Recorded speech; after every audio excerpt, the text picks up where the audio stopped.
गाजीपुर जिले के जखनिया अंतर्गत भुरकुरा गांव के रहने वाले सपा के वरिष्ठ नेता अश्वनी सिंह से क्या है यूपी की पेंशन स्कीम। अखिलेश यादव कर रहे जिसे बहाल करने की बात। समाजवादी पार्टी के प्रमुख अखिलेश यादव ने कहा है कि यूपी में पार्टी की सरकार बनने पर समाजवादी पार्टी पेंशन योजना को फिर से शुरू किया जाएगा। इसमें जरूरतमंद महिला को सालाना 18,000 रुपये दिए जाएंगे। पिछली सपा सरकार में 6,000 रुपये दिए जाते थे।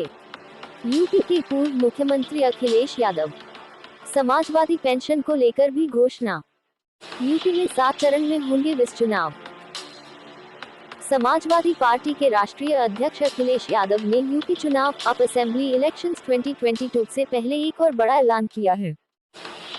उन्होंने कहा कि अगर उत्तर प्रदेश में समाजवादी पार्टी की सरकार बनती है तो पुरानी पेंशन व्यवस्था ओल्ड पेंशन स्कीम को बहाल कर दिया जाएगा। इससे राज्य सरकार के लाखों कर्मचारियों को फायदा होगा जो इस बात को लेकर लंबे समय से आंदोलन कर रहे हैं। आइए जानते हैं वरिष्ठ नेता अश्वनी सिंह से क्या है सच, क्या है झूठ, क्या है। गाजीपुर से कमलेश यादव की रिपोर्ट। सर क्या नाम है आपका? अश्वनी कुमार सिंह। जैसे कल पूर्व मुख्यमंत्री अखिलेश यादव जी ने एक बयान दिया है पुरानी पेंशन को लेकर, तो इसके बारे में आप क्या कहेंगे?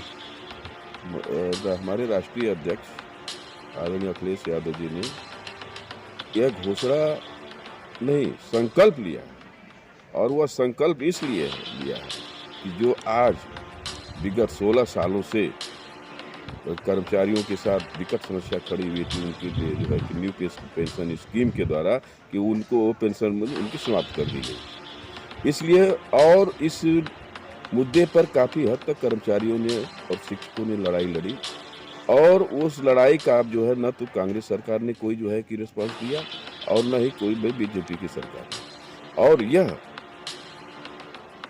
पेंशन ओल्ड जो है पेंशन स्कीम समाप्त की गई माननीय अटल बिहारी वाजपेयी के कार्यकाल में, और उस समय भारतीय जनता पार्टी की सरकार थी, उन्होंने प्रस्ताव दिया था।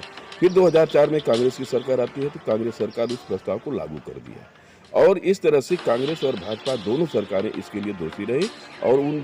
और वह दोष जब Akhilesh ji new pension scheme बहाल करेंगे यानी पुरानी जो है कि पेंशन लागू करेंगे, तब यह संकल्प पूरा होगा। और यह सबसे बहुत महत्व की जो है कि का निर्णय लिया है अखिलेश जी ने, और इससे जो है पूरे कर्मचारी और शिक्षक वर्ग जिसमें लाखों की तादाद में होंगे, और लाखों की तादाद में जब परिवार प्रभावित होंगे तो उन परिवारों में जो है करोड़ों की संख्या में आप मतदाता प्रभावित होंगे, और यह जीत के लिए जो है कि सबसे महत्वपूर्ण हथियार साबित होगा। और यह तो घोषणा भारतीय जनता पार्टी की ताबूत में आखिरी कील साबित होगा।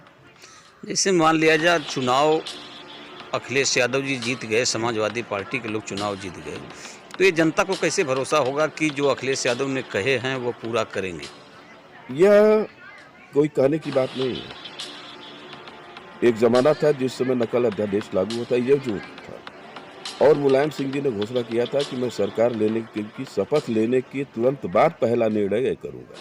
तो जो समाजवादी पार्टी की सरकार कहती है वह करती है, और यह कोई नई बात नहीं, यह इतिहास में रहा है, और जो कहा है वो किया है। इसमें कोई दो राय नहीं, कथनी और करने में कोई अंतर नहीं रहता है।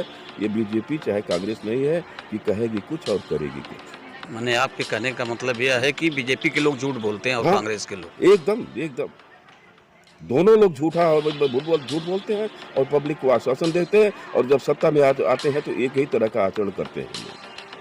मेरी जनता ये विश्वास करे कि माननीय अखिलेश यादव अगर आ गए सरकार में तो पुरानी पेंशन को लागू कर दिया जाएगा पूरी तरह से 101%। इसमें जो है कि इस बात की कोई जरूरत बातें ही नहीं होती है अब। और जो है यह पूरी तरह से अब जो है माननीय अखिलेश जी का जो है संकल्प है, चुनावी वादा नहीं है, तो चुनावी संकल्प है देश की जनता के प्रति, कर्मचारियों के प्रति, शिक्षकों के प्रति। और इससे जो है शिक्षक और कर्मचारी एक तरफा जो है कि आदरणीय अखिलेश यादव की नीतियों से प्रभावित होकर, उनकी घोषणा से प्रभावित होकर, उनके संकल्प से प्रभावित होकर उनके नेतृत्व में आस्था व्यक्त करते हैं।